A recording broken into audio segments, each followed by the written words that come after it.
let's just jump right into it, Adam. How did you fall in love with the game? What's your history in the game, and what brought you to where you are today? Sure. I think I had a very different journey than most baseball guys, right? Like I went to a small high school in Maryland. I was unrecruited out of high school.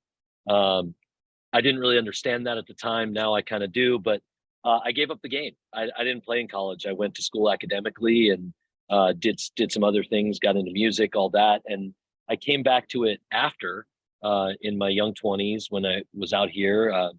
I'll proudly, take on being called a Sunday league guy. Like that's what I was. And then I tore my rotator cuff, and I was having so much fun doing it that I started coaching.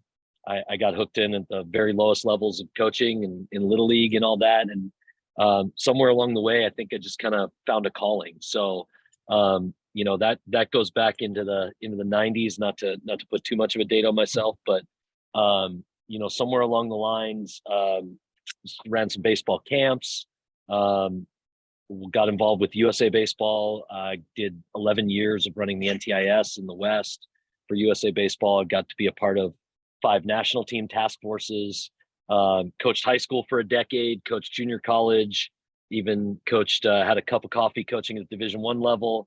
And my business, NCTV Baseball, I started in 2005, and I started it because in 2001, I was in the corporate world. I was doing pretty well. I was in my 20s. I was, financially it was good, but I was miserable.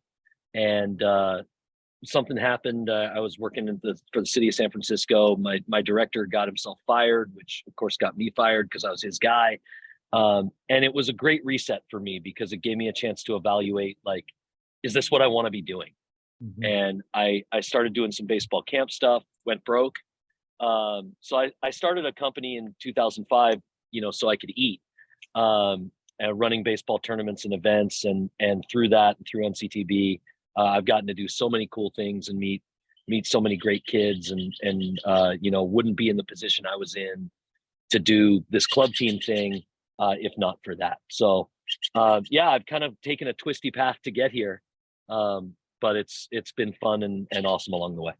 That's great. So let me kind of parlay two questions off of that then. Yeah. One, talk to me about like your coaching career. What is your specialties in coaching? And you've obviously coached at many different levels.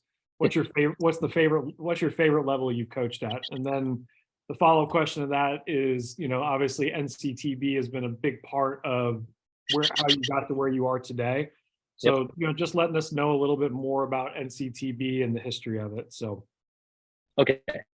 So the coaching side first. My specialty, I'm a pitching coach by trade. I would say that personally, I focus on working with pitchers, going back to the athletic pitcher movement in 2002. So kind of at the early days of what you're seeing happening in the baseball landscape for pitchers now, was a huge competitive advantage 10 years ago. Not so much anymore, but favorite level is a really hard question for me to answer. I think as a coach, when you coach every age group, I've coached from 10U up to college, and I work individually with some professional guys. You just have to calibrate to the age they are.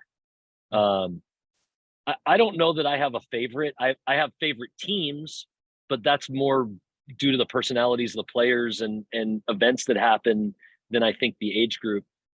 For me, the coolest thing that I'm a part of is something that segues into the NCTV part. We run an event called the League. The League is for, it's 11 years old now. It's for the top 50 or so 8th graders in Northern California. And I think historically it's been like their first, segue into like scary baseball world. And they're at an age where they're just starting to think about the world outside of mom and dad. And really starting to have their own personalities and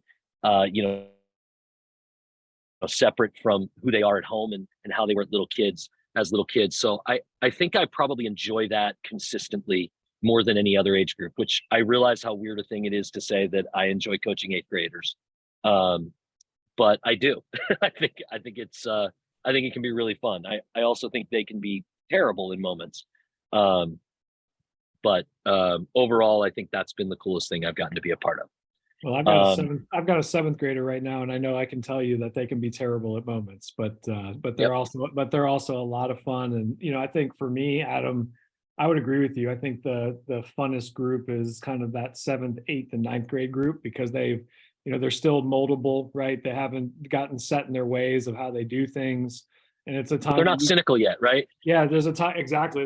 It's a time when you can really, really make a difference, and push them in the right direction, right? So I couldn't agree I with you think so. more. Like I love that age group. So Yeah. 100%. So yeah, tell me about NCTV and then the league. Yeah. So NCTB, we run a good portion of the tournaments up here in Northern California. Weather's hit and miss, but pretty good most of the year round. Looks pretty good today. It's about 50, 55, 60 degrees and sunny and about as nice as it could be. So no complaints. It's kind of spring all year round here. Like, I'm an East Coast boy. I grew up in the East. Yeah. I've been in California since college, but there's not really seasons. Like, it gets a little rainier and a little colder in the winter, but it's pretty much the same. So, I mean, you get into that landscape and there's 49, 50 weeks of tournaments a year. It's a nonstop treadmill. And when you're in that business, like, if you don't do it, it's going to be done and you're just going to lose market share. So would I play in a tournament in the cold in December? No, but we have to kind of offer it. So we run typically about 4,000 teams a year through our tournaments. So the tournament side, I think everybody will understand. And then we've just because of who I am and who our guys are, we've always kind of done a bunch of special events and try to do things that add value and do something a little bit different. And, it's not about reinventing the wheel. It's just about creating moments that are memorable and fun and age appropriate. So we've always had our hand in all these different kind of fun events, whether that's international trips or, kind of an all-star event or whatever it may be along the way. I think there's always different ideas that can be fun, and try to advance make the landscape a little better, I guess is what you try to do with those events. So I don't know if we'll talk about that at all, but that's where NCTB is at. Alpha at Baseball is not connected with NCTB, other than I'm a part of both of them. We will take all comers in our tournaments and happy to serve no matter what team they play on. So that's my history, but it really doesn't have anything to do with what we're doing as a program. Absolutely. 100%. I would love, and I understand that we'll jump into Alpha, but obviously we've had some discussions over the years, and I love the league. I think it's a really cool concept. So, for people around the country that aren't familiar with it, if you would just spend a couple minutes talking about, why it started, Sure. the need that you saw and what it is Yeah. now. Yeah. So the need in the 8th grade spring, and this is going back, the league's 11 years old. So the first year of the league, those 8th graders were like Spencer Torkelson and Troy Claunch and Trent Denholm, Griff McGarry, who's probably going to be up in the big leagues this year, guys like that. And some other really good ones that I'm not mentioning right now because it's too long a list. The 8th grade spring for those guys, for a really high-end player, was really frustrating. And it was frustrating for years before that, because before they could play up, but now once they hit their 8th grade spring, there is no up, right? The guys they played with that were maybe the same age or just a touch older are in high school. And so we'd go to our tournaments and we'd see the level of play just wasn't very good.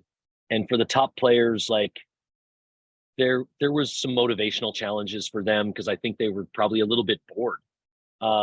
So we tried to put together a team league first, and that didn't really work out for a couple of reasons. One, teams can be really disorganized, and cause more problems than they solve sometimes. And second, then the second year we did a team league, like, we had one team that was just way too good. Like, that team ended up, their coach is now the head coach of a Power 5 school, and 3 of their players are in the big leagues. And they just beat the holy hell out of everybody. And I'm watching this, and I knew all those kids, and it's like, they need to play against each other, right? Like, this isn't good. Like, I'm watching these great players and great kids look bored. And so we decided to test it the first year, which we called Players Weekend. We ran one weekend of it. Andrew Vaughn was in that. 5'5" Andrew Vaughn at the time actually won the home run derby at that thing. That's incredible. And I've got some great classic pictures of, chubby, big faced Andrew Vaughn, with 3 giant 8th graders having just won the home run derby.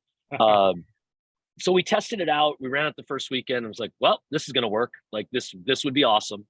So the first year we did it, we put it together. It's 4 teams. The second year we tried 5 teams and we went back to 4. Like, let's keep it exclusive. Let's keep it special. It's 5 weekends spread throughout the spring. The first weekend they come together, we kind of mix them up somewhat randomly. And then we do a draft privately, of course, so that the teams are competitive. And there's a lot of friendly trash talking. There's we're going to kick your ass next time. All that. Great. Love all. I mean, I'm here for all of it. I think it's just been a really positive part of the baseball landscape in Northern California. And it's probably the coolest thing I've gotten to be a part of. And I've gotten to be a part of some pretty cool stuff. So it's something I look forward to every spring.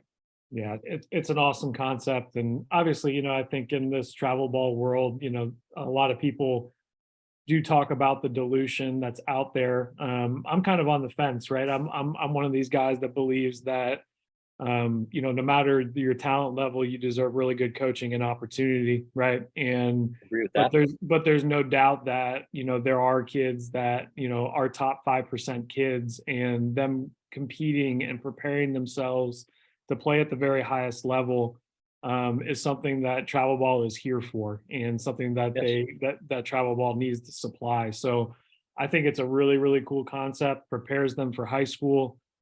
Prepares them again for that first time when they're playing that big boy baseball. And the names that you put in there, obviously, even in 8th grade, you can identify that these guys are really good Sometimes players, right? But sometimes you're gonna miss on some of them too, though. I'm sure, right? I'm sure there's I mean, as much as I got to coach him in a bunch of different contexts, but like the 3rd year of the league, we had Brooks Lee, and like I knew Brooks was going to be a good player. But if you told me at that point in time that Brooks was going to be the 9th pick in the draft or something, I would have laughed at you. Yeah. Right. Like, so yeah, there's guys, and there's guys you don't. Like, one of the cool parts of it though is like, as those guys get older, so we started a thing where, like, a few years in, where the guys who were like seniors now in high school would come and talk to the 8th graders. And I have a distinct memory of the guys from the first year of the league. I think it was Griff McGarry and Hans Smith was there. And Hans goes like, "Hey guys, like I hit 125 in the league. Like, you're going to be okay." And Griff's like, "Yeah, I was a second baseman and I was 5'2", and now I'm a 6'3" pitcher and I throw 94." Right. Like, it's, like you're not fully developed. Like, whether you had success here or didn't have success here, like this should just be a part of your journey. Absolutely. And that's, segues into the club stuff, because I think that's what we do. Yeah. So perfect. So tell me about your program. When did it start? How did it start? And what separates you guys, do you think? Yeah.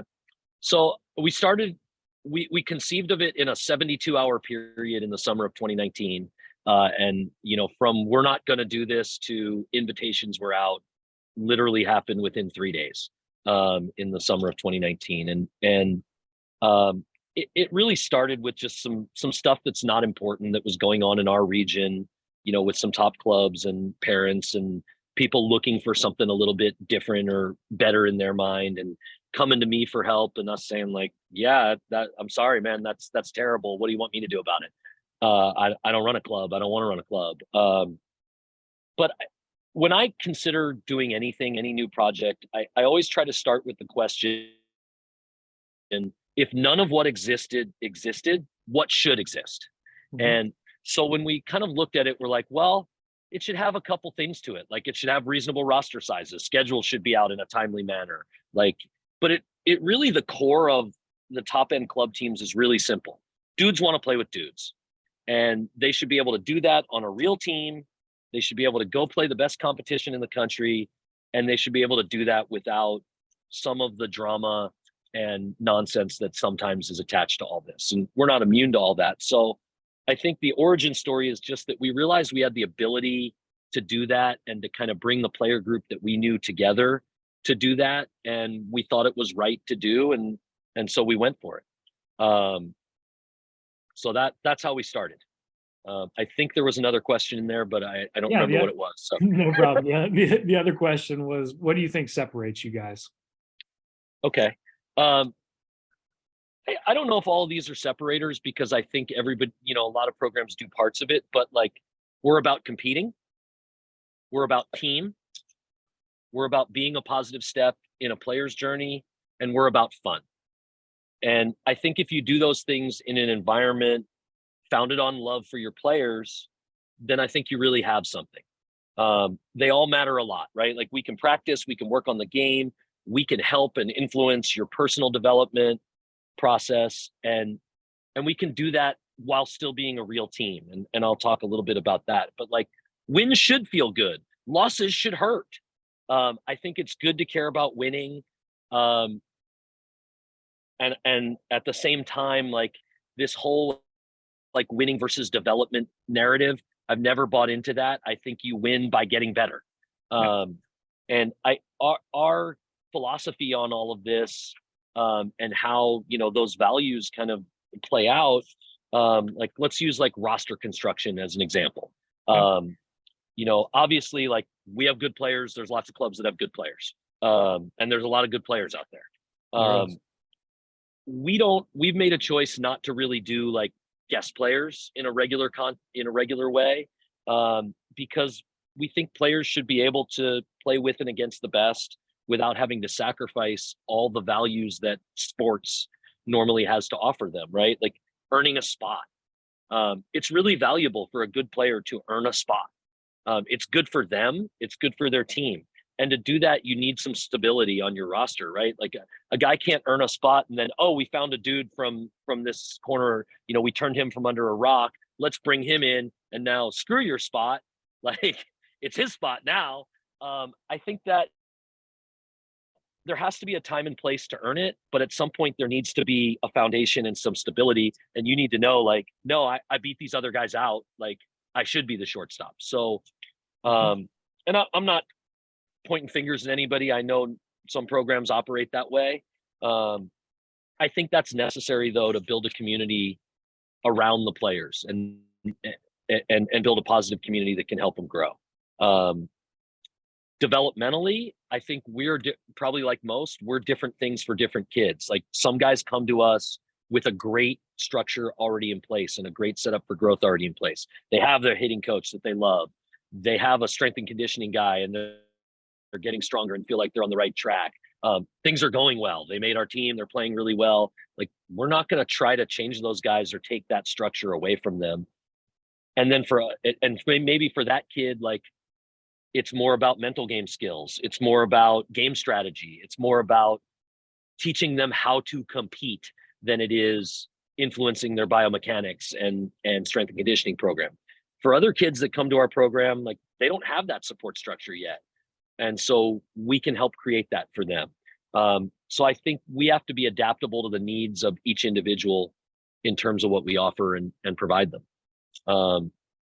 Because at the end of the day, like, a club program like ours and like the other programs that are in the Diamond Allegiance, we should be judged on whether we help them achieve their dreams in the long run, whether we were a positive part of their road to what they want to accomplish. And what leads to that, I think it's very difficult to package that or model that, because it's personal. Different guys need different things. So if you love your players, and I think most coaches do, you have to be willing to adapt your model and your coaching to give them what you need. I do what they need. Yes. I do want to hit just kind of one point, because I skipped over it fast. Like, when we talk about fun, I think baseball should be fun, but I don't mean haha fun, right? For top players, fun isn't joking around in the dugout. Fun is being good, right? Like, Matt, I know who you coached, and some of the players I've gotten to be around. Like, I've never had one of those guys go 0 for 4 with 3 punchies and be like, man, that was a fun day. The fun part of it is being with a group of absolute dudes who are chasing the same dream as you, and going through that cycle together. I think sometimes when people hear fun, they think, goofy, haha, putt golf fun. Like, no, that's not what I mean by fun, because that's not what's fun to real players. Yeah. There's no doubt about that. I think one thing that I learned over the years, and obviously just like you, I call it lucky enough to coach, a lot of really good players. Same. But I think the thing that stood out for me, two things. One, trying to get one of those guys to take a day off was like an act of God, right? Yep. Like the guys that I've seen be, and this is important in this day and age. There's definitely times for shutdown and making sure that Yes. your body's in good shape. But when it's go time and it's play time, time to compete and play games, the guys that I've seen that have made it to the highest levels to a man love to compete and wouldn't miss an Right. opportunity to play the game of baseball. So, for young players that are coming up in this, and what is a new day and age in baseball and travel baseball, like you said, this development versus winning, this idea that you can't have both, to me, is crazy, right? And we need to be able to marry the both. And I think that is part of, again, what the Diamond Allegiance is trying to do at some level Absolutely. is to be able to marry those things. But I couldn't agree with you more. When it comes to those to guys, and when I say top level, Adam, I also mean the best Division 2 player that I was around, and the Sure. best Division 3 player that I was around, right? Sure. Like those guys, all of those guys that were successful, Yep. fun was winning, and fun was doing their job on their team. So I couldn't agree with you Absolutely. And more. I mean, look, like you're going to have the talent you're going to have, right? Like Yep. there's only so much you can do for that. Your competitive skill, your love to compete, that can transfer regardless of the level of player or the level of talent you end up having. Like we've all had some great players that didn't end up being big leaguers, for a variety of reasons. In some cases, like they just weren't talented enough, right? They Yep. were great players. They did a lot of things right, but like you hit a ceiling at a certain point. Yeah. Not everyone can be Barry Bonds. No, that's When you marry that kind of talent with that kind of work ethic, though, then you really have something. I just think I think it gets overlooked sometimes, and it's kind of frowned on to talk about fun. But like everybody that's been through this with a bunch of players knows, at some point in their journey, this stuff is going to get tough, yeah. and they're going to have a hard time. The really good ones, it might happen later, but it's going to happen. And like if it wasn't fun along the way, they're not going to get through it when it gets hard. That like they're not going to just put their head down and go, okay, I'm going to do this, unless there's a joy behind it and there's still a little bit of little kids game in there. No doubt. 100% agree with you. So you guys have obviously grown a national brand pretty quickly, right? 2019 to 2023, competing Yeah. on the national landscape, Yep. being able to have players that are playing at all the major universities and the major conferences and getting drafted high. That doesn't happen by accident, right? That happens through people. So can you tell me a No little doubt. bit about some of the important people in your program, coaches, staff, and the roles that they serve? Sure. I obviously, I guess I can't talk about everybody because it would take up the whole call, and you can't do this as one person or two people. So I guess I'll highlight the two guys that have been with me doing this from the beginning, and have been, a hugely critical part of it. So Erik Bakich is our director of player development, and he coaches our older team. Former college coach, at the Division 2 coach. Erik runs his business. He runs a training center called Kinetic Performance Institute. They have exploded onto the scene in California in the last couple of years with a bunch of huge arms and a lot of success in player development. Their whole thing is blending, having a high end integration of technology, strength and conditioning, and high end developmental planning for the player. I think for them, bringing the strength and conditioning side and the baseball side and marrying those together, where your strength coach and your skill position coach are literally talking every day about you, like you would in a good college program or a good professional program. I just think that's very difficult to accomplish for any high school player outside of the training lab environment. So Erik's taken over our director of player development role, and some really exciting things to come out of that in the future for our players. But he's been a part of this from the beginning. And then Chris Bodeshbaugh. Chris was a junior college coach for a lot of years at Los Medanos College, also a pitching coach like me. He's now an director of operations for a Division I school. Chris was also part of it from the beginning. He's a baseball lifer. I mean, when I say baseball lifer, like the dude played 7 years of indie ball after affiliated ball. Okay, like that's beautiful. Like, yeah, you know where it's coming from, right? Like he's passionate, he's caring, he's tough-minded.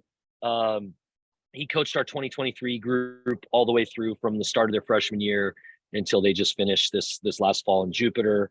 And internally, Chris just keeps us all focused on the things that the players need. Making sure we're all thinking about each guy and what we can, and if there's something that's in our power to do for that player, he's going to make sure to hold our feet to the fire and make sure that we damn well do it. So without those guys, we would not be where we are, and they're certainly not the only ones. We've had some great coaches, that have done great work with players. I don't mean to short shrift them, but like those guys, we wouldn't be close without them. Beautiful. This is one of my favorite questions that I've asked all the guys so far. A lot of the people that are involved in this have been around the game for a long time and been in the youth space for a long time, right? You going back to starting NCTB in 2005, 11 years, doing USA baseball stuff, and now obviously leading, one of the top programs in the country. So looking back on all of that time, right? If you could go back to when you first got into this with the knowledge now, what would you tell yourself? All right. What would I tell myself? Two things come to mind, so I apologize. I lack the gift of brevity. The first would be, don't take it personal.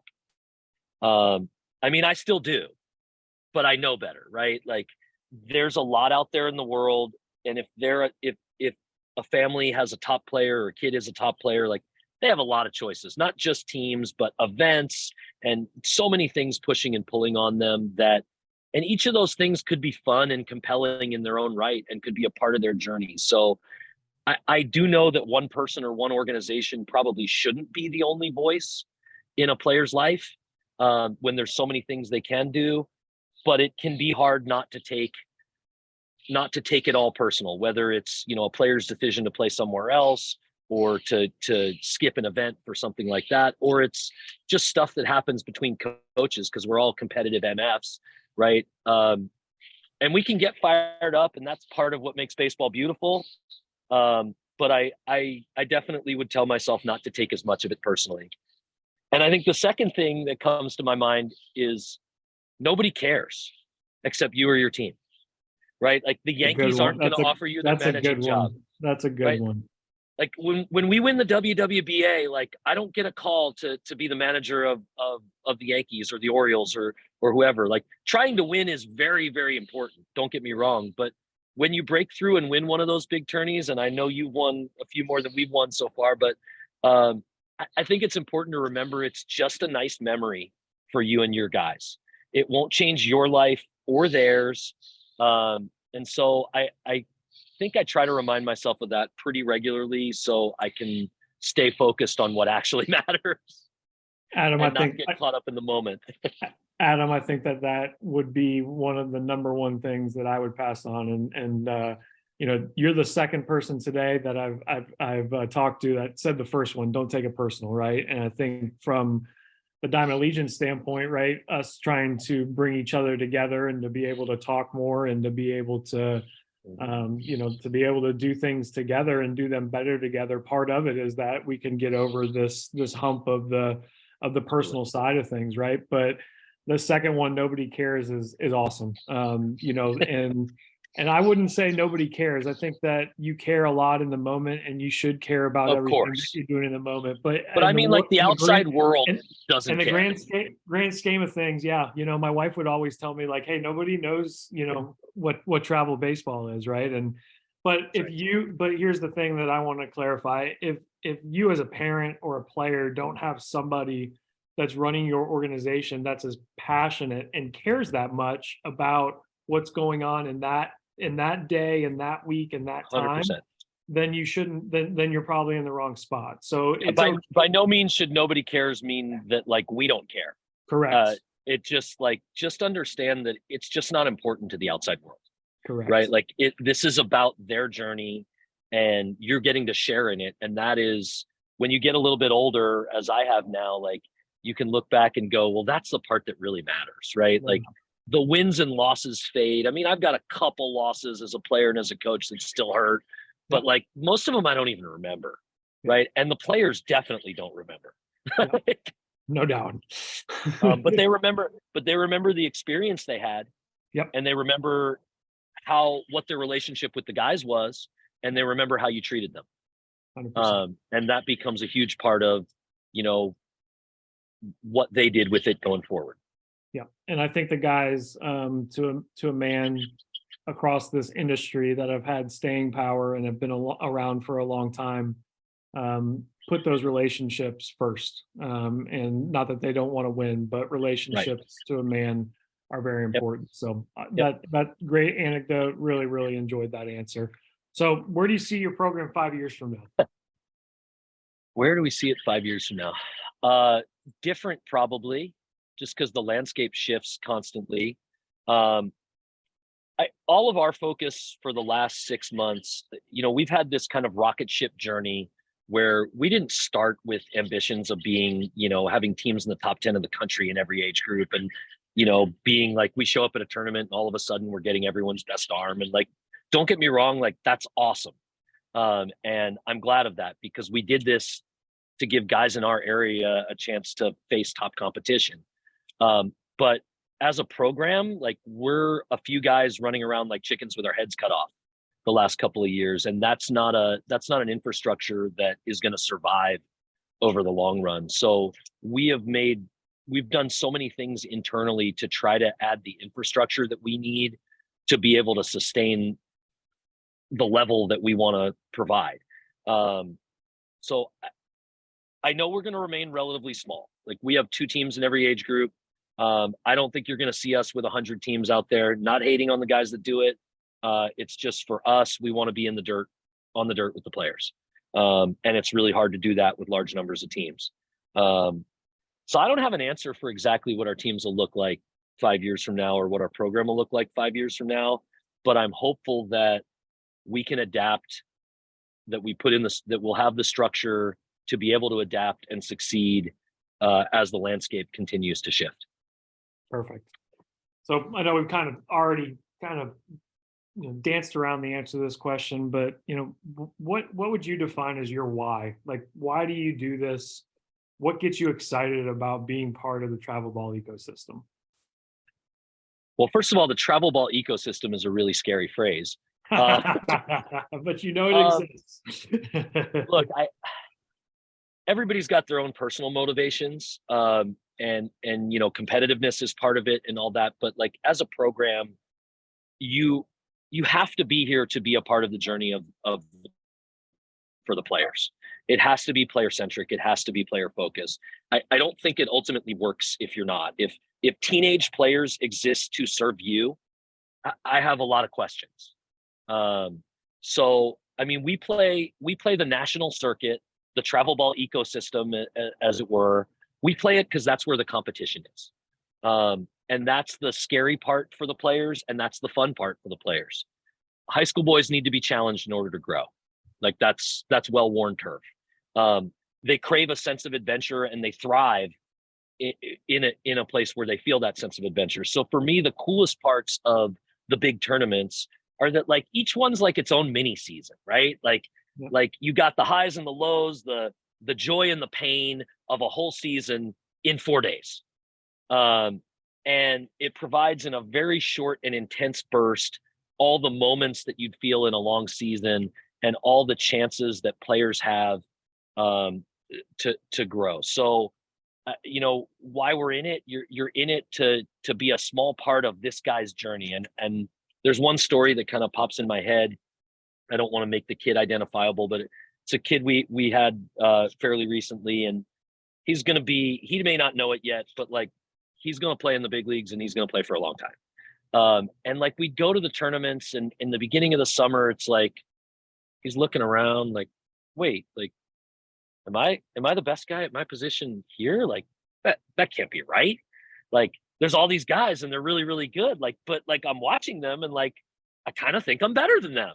I'm like, you probably are. And then, ultimately as the summer goes on and you go into bigger and bigger venues and, the area code games and some of the USA bit, like, wait. Like, am I the best one in my position here too? Like, come on now. And so giving these, look, he was going to be a really good player with or without us. Don't get me wrong. But like being a part of that journey and having an opportunity to be like, yeah, dude, like you are that good and you are capable of being that good. And him and those guys realizing like I can do this. It's really cool. Like Really there's no, like for all the cynicism and all the transactional stuff that goes on in the world that we have to deal with, like that part of watching somebody who is supremely talented and driven and passionate about the game kind of figure out like, I think I could be really good at this thing. And if I take this to the maximum, like, I think I can make it. Like, that's pretty cool. And if you don't get fired up by that as a coach doing this, like maybe you're doing it for the wrong reasons, man. Like, Yeah. because for all the, oh, travel ball is money ball and all that, like there ain't that much money in it.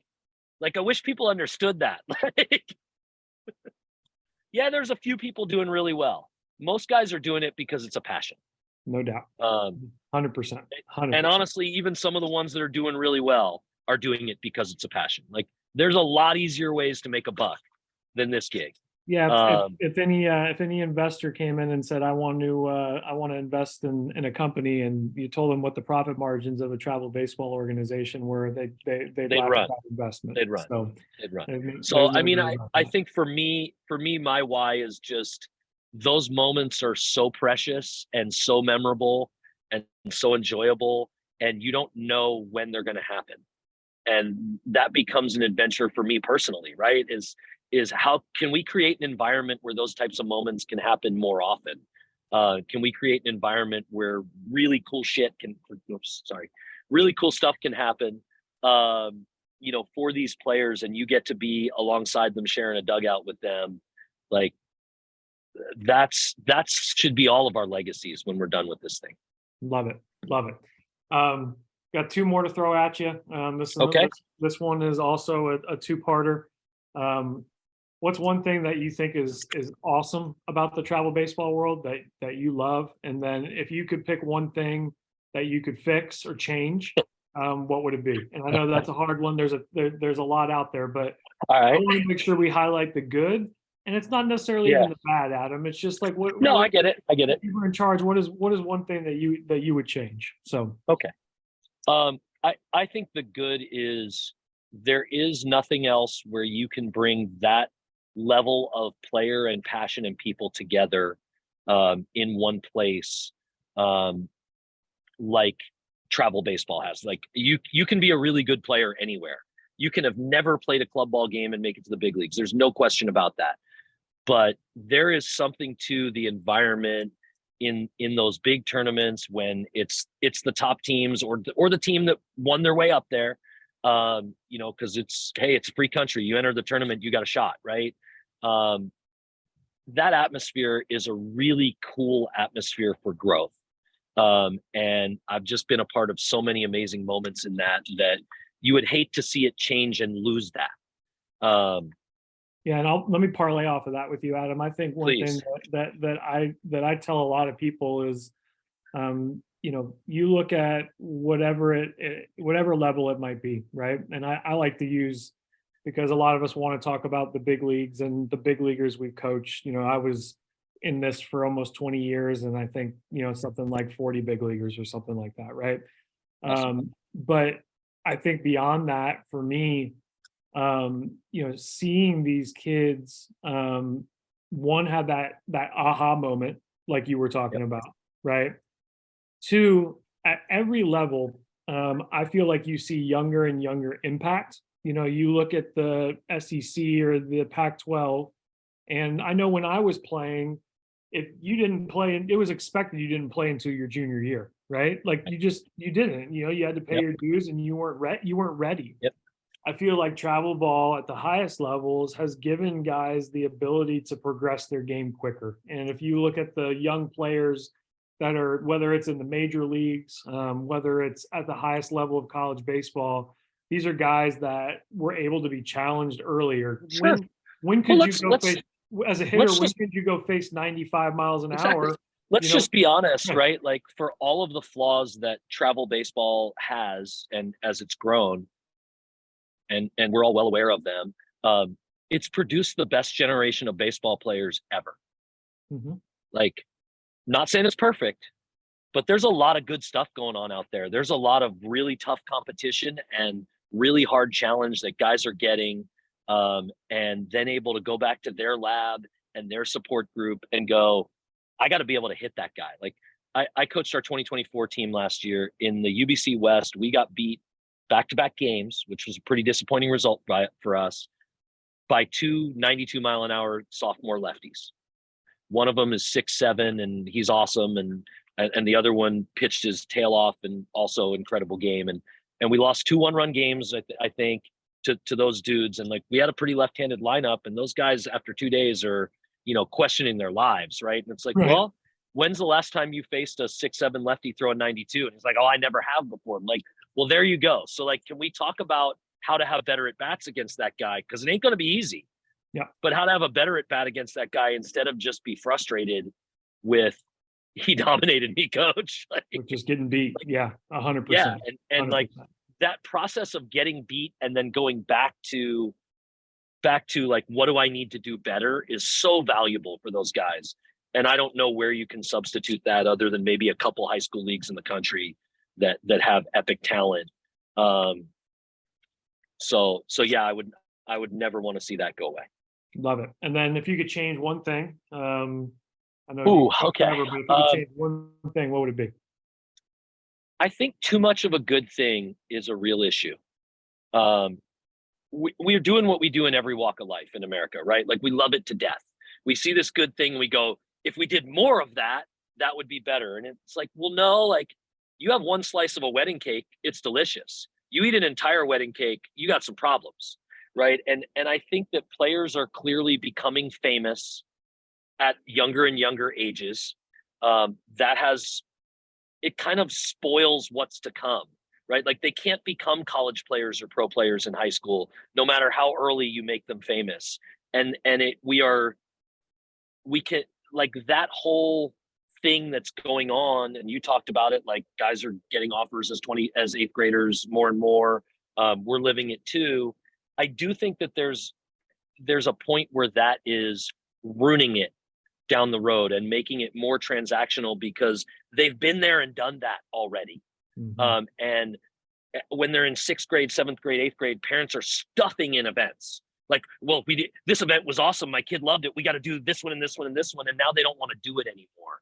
And it's like, well, you kind of missed out on the best part of it, and it's not as much fun anymore. So my wish is that we could come together and help shape and modify the landscape just a little bit to be a little more player focused and have a little more kind of age appropriate, growth in the adventure. It's not hey, it's a free country, people can do what they want to do, and Mhm. different strokes for different folks is real.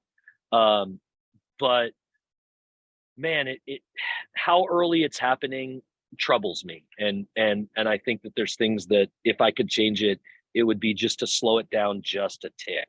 Yeah, and Adam, Uh, and no doubt, I think both from a recruiting standpoint and also from like you said, becoming one of those famous players, right? Which in the scouting world means that you're a draftable player, right? If you're a famous guy, right, in the scouting world, they use that terminology. That means that they're a guy that you're going to follow. And I use the analogy a lot. And again, there's plenty of players that you or I or any talent evaluator could look at as an 8th grader and see that he's going to be a really, really good player.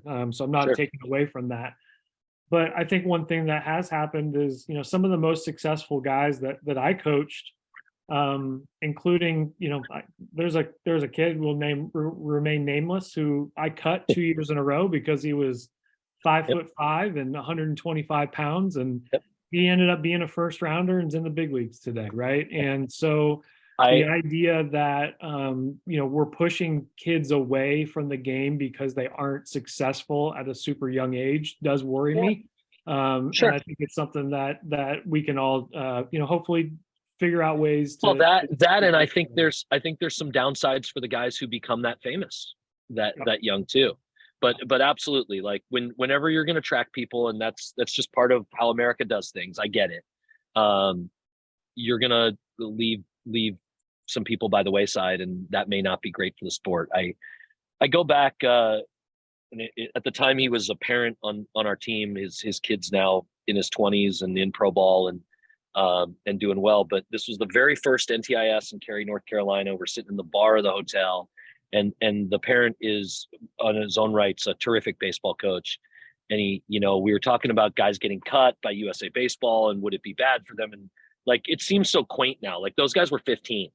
Now they're practically pros when they're 15 in some ways, right? Like, he goes, how many little girls do we break to create one Olympic gymnastics champion?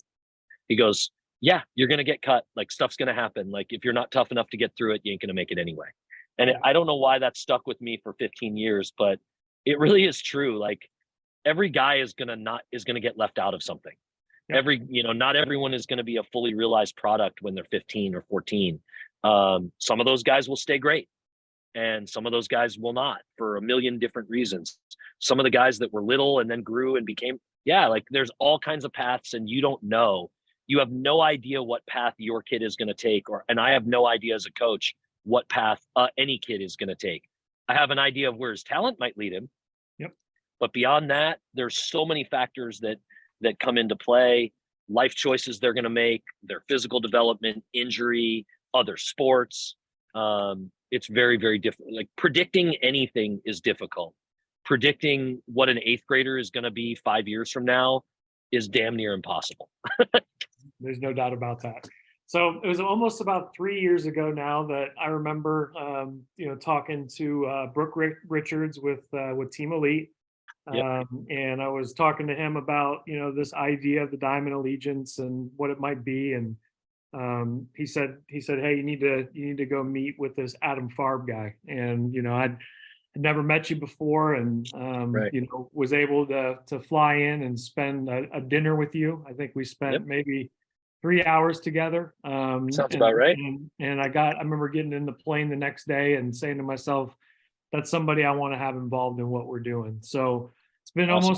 almost Thank you. 3 years. Obviously, it's taken us a little bit of time to get to where we are. But what drew you to the Diamond Allegiance, and where do you see this going, and what excites you about it? Well, we're in the Diamond Allegiance. Our reason for being the Diamond Allegiance is hope. Inside the business, we all have a pretty good idea what kind of changes would make the landscape better for players. When we get together, we talk about it all the time. It's all pretty similar stuff. We all have our own different twists on it, but it's pretty similar. Tournaments have gotten way too big, right? Like I said, too much of a good thing. There's too many things that a player is quote unquote supposed to do. There's so much transactional stuff, recruiting, agents, showcases, events, teams, other sports. I think it can be difficult to stay on track. So we really are here because we hope Diamond Allegiance can be an agent for positive change. No one organization is going to be able to do that alone, no matter how talented or passionate their leadership. So we're excited to work with the other clubs. We're excited to work with the college coaches that are part of Diamond Allegiance, and to work to help sculpt what phrase do you use? Travel ball ecosystem. Yes, sir. That maybe makes a little more sense.